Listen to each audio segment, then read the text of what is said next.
아직 본격적인 시작도 안 했다고 생각을 하고요. 이 시장은 다시 한번 크게 움직이고 말 겁니다. 지금까지의 상승은 결국 하나로 만들어진 상황인 만큼 그 이후는 정말 가늠할 수 없을 정도의 큰 소용돌이가 몰아치게 될 겁니다.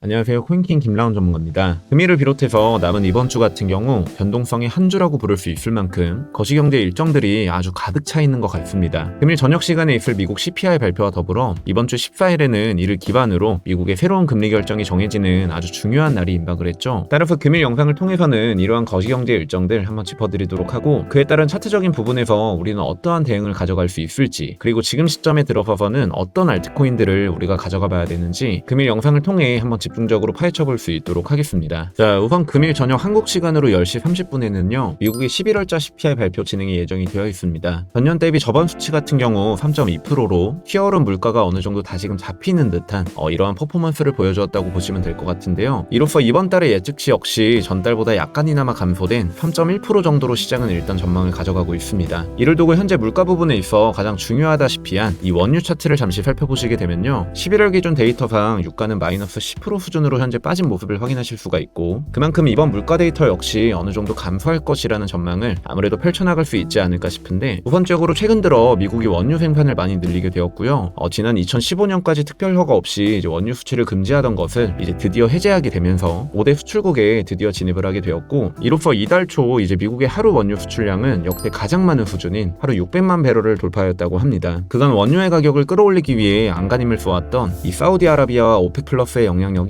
점차 세계 시장 내에서 작아지고 있다는 것을 대변하게 될 텐데, 이는 어느 정도 미국의 판짜기에 따른 정계 과정 속에 들어서 있지 않나라고 판단을 해볼 수 있을 것 같고요. 실제로 한 매체가 전하길 미국 에너지 개발 업체인 엑소모빌과 쉐브론 등이 벌써부터 내년 예산을 늘렸다며 미국의 하루자 산유량이 1330만 배럴까지 증가할 것으로 전망, 그로 인해 사우디아라비아를 더욱더 압박하는 그림이 나와줄 것으로 보여지고요. 현재 세계 경제 둔화와 이제 여러 정부들이 재생에너지 사용을 추진하기 시작하면서 앞으로도 원유 수요 역시 감소하게 될 것이기 때문에 아무래도 물가적인 측면은 어느 정도 우하향할 수 있다는 수순 안에 들어서 있다고 판단을 내려도 무방한 현재 유가 상황이 아닐까 싶습니다. 따라서 이번에 발표되는 소비자 물가지수 같은 경우 다시금 전달 대비 하락할 가능성이 매우 높다고 보실 수가 있겠는데, 문제는 이제 근원 CPI죠. 이런 에너지와 식품을 제외한 코어 CPI 같은 경우 현재 상승률이 조금 가파라지고 있는 추세 속에 놓여져 있는 상황입니다. 앞서 발표된 미국의 고용보고서에 따르면 미국의 11월 비농업 일자리가 전달보다 19만 9천 개가 늘어나며 시장의 예상치를 웃돌았고, 11월 실업률은 3.7%로 시장의 예상보다 떨어지기도 하였습니다. 이로써 미국 중앙은행이 빠르게 기준금리 인하로 돌아설 가능성이 비교적 낮아졌다는 평가가 나와주고 있는 상황인데, 최근 들어 할리우드 배우 노동조합과 이제 미국 자동차 노조의 노조원들이 이제 파업을 끝내고서 일터로 복귀를 했고, 헬스케어와 정부 및 레저 그리고 적계급 부문 일자리가 이제 늘어난 것이 현재 원인이 된 것으로 파악이 되고 있습니다만, 무엇보다도 임금 상승률이 예상치보다 다소 웃돌면서 이제 둔화되는 것 같았던 이러한 미국의 노동시장이 약간의 반전을 보였다고 평가해 볼 수 있을 것 같고요. 결국 고용보고서가 공개된 뒤 미국의 국채금리는 상승을 하였고, 미국 달러는 다시금 강세로 돌아서게 되었습니다. 이는 연준이 당분간 고금리를 이어갈 가능성이 커져서이기도 하고요. 그동안 시장 일각에서는 연준이 이르면 내년 3월부터 기준금리 인하에 나설 것이라는 전망 역시 지배적이었지만, 이에 대한 실망 매물까지 작용하게 되면서 보통 안 할 거면 안 한다 하면 그만이지 괜히 될 것 같다는 기대심이 커질 대로 커지다가 이제 안 되면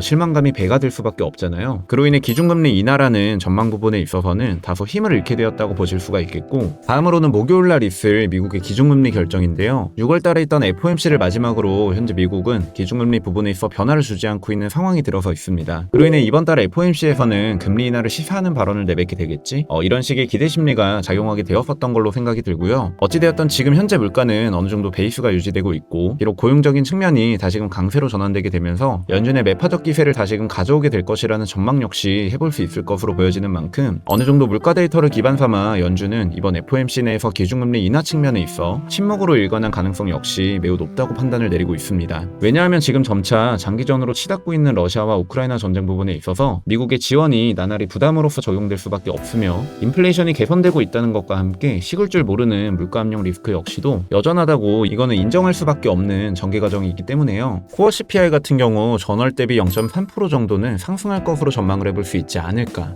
또한 현재 미국의 영국 중앙은행도 이제 이번에 3회 연속 금리를 동결하고 인플레이션 인플레이션과 싸움이 아직 끝나지 않았다는 경고를 할 것으로 예상되는 만큼 이번 기준금리 결정 같은 경우는 이제 금리 동결을 택할 가능성이 매우 높다고 보여지고요. 그에 따라 시장 내 우려 심리로 인한 하락세를 더욱더 키워갈 가능성 역시 배제할 수는 없을 것으로 보여지기 때문에 다소 단기적으로 매매 틀을 잡고 계신 분들께서는 이러한 부분들 참고하셔서 매매하시는 게 어떨까 싶고, 한마디로 소비자들의 경기 신뢰도는 개선이 되었지만 단기 인플레이션 기대는 크게 꺾였다고 보시면 되기 때문에요. 아까 말씀드렸던 임금 상승률이 계속해서 높아지고 있다는 측면에 따라 내년 연준의 금리 인하로의 방향 전환 같은 경우 이제 시장이 예상하는 것보다 조금은 더 약간 뒤쪽으로 밀어낼 수 있을 것으로 전망이 되고 있습니다. 우선 파월이 이번 연설을 통해 시장 내에 어떠한 소스를 뿌려주게 될지는 조금 더 지켜봐야 되는 사안이 될 테지만, 우선적으로 금리적인 측면에서 코인 시장의 상승세를 이끌어줄 수 있는 이러한 재료를 찾기에는 다소 부족한 이슈분이 될 것으로 추정이 되고요. 자, 그렇다면 우리는 앞으로 어떻게 대응을 펼쳐나가야 되냐라고 했을 때 비트코인 1시간봉 차트고요. 텔레그램방을 통해 미리 언급을 드렸었던 내용이지만 추가적으로 몇 가지 더 전달을 드려보자면, 우선적으로 지금의 파동상 이 마이너스 7% 하락분 이후로도 저점을 조금 낮춰주는 무빙이 새벽간 한 차례 발생을 하게 되었었죠.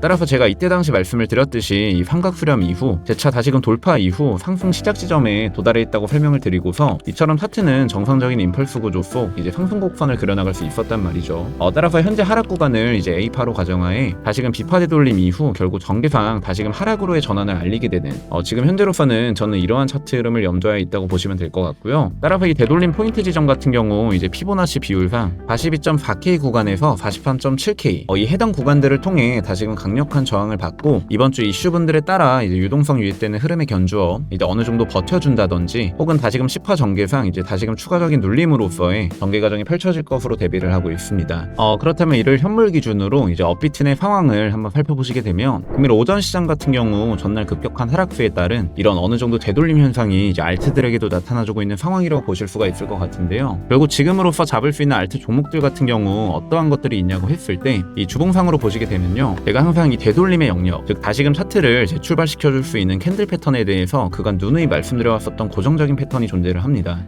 이 주봉상 정캔들의 중간값 이상을 이탈하게 되는, 쉽게 말해 이 블러 같은 경우는요, 아예 이 상승 캔들의 중간값을 깨진 않았지만 결국 이는 벌어진 이격상 이제 한 번 더 크게 눌렸다가 버텨줌으로써 재출발시켜줄 수 있다는 의미가 될 텐데, 이 추가적인 가능성적인 범주만 놓고 보더라도 캔들 중간값까지 무려 마이너스 11%에 해당을 합니다. 이를 굳이 지금 시점에서 감수할 필요가 없다는 소리죠. 따라서 이러한 솔라나 같은 종목들 정캔들 중간값 깨지 않았죠. 그리고 밑꼬리 남기고 말아 올려주는 흐름에 들어서 있죠. 결국 윗꼬리 역시도 형성되어 있지 않기 때문에 다시금 이와 같은 추가적인 상승 곡선을 그려나갈 수가 있는 겁니다. 또한 세일 같은 경우 정캔들 보시게 되면 이탈은 물론이거니와 이제 윗꼬리가 길게 형성이 되어져 있는 상태에서 다음 스텝상 이제 음봉 캔들이 형성이 되어주고 있죠. 결국 이러한 차트 역시도 이제 중장기적으로 보았을 때 다시금 우상향하는 그림은 충분히 만들어질 수 있겠지만, 이 단기적인 틀내에서 볼 때는 결국 음봉 캔들을 몇 차례 더 형성을 시켜주고서 결국 버티다가 가는 차트이기 때문에요. 지금으로서는 결국 주봉상 정캔들 그리고 형캔들상 이제 윗꼬리가 형성이 되어 주었는지, 그리고 윗꼬리가 빠져 있다면 이는 강력한 저항 매물대 부근에 도달해 있는 시점이라는 것이기 때문에 다소 주의를 가져가야 되는 코인이라고 보시면 되겠고요. 또한 정캔들의 몸통상 중간값 이상을 이탈하지 않았는지, 이 부분은 아까 설명을 드렸었죠. 그리고 마지막으로 거래량이 이제 비교적 다른 코인들에 비해 어느 정도 형성이 되어주고 있는지, 결국 갈 수 있는 차트여도 매수세가 받쳐주지 못하면 이는 말짱도 모르기 때문에 총 이처럼 이제 세 가지 조건들을 예시로 들어보시고 거기다가 뭐 골든 크로스가 형성이 되어준다거나 특정 알트 호재까지 받쳐준다면 이는 베스트라고 보실 수가 있기 때문에, 우선적으로는 지금 되돌림 영역에서 내가 알트들을 잡아본다면 이러한 종목들을 컨택해 보시는 것을 추천을 드리겠고요.